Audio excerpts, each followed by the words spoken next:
दुकानदार हा तशा तशा पांडे या देव पांडे या कसले असते पांडे ती दाय काही त्यावर बोय नीट काय कर कागदावर लिहून दे म्हणजे मला कळलं तुला नेमकं काय म्हणायचं ती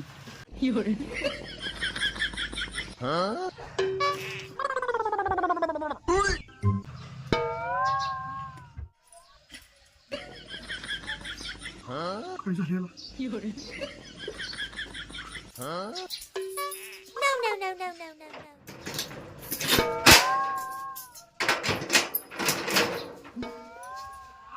दुकानदारी कुठेच आहे पंढरपूरच्या आहे येतो का टाय वाजवाय Oh my god.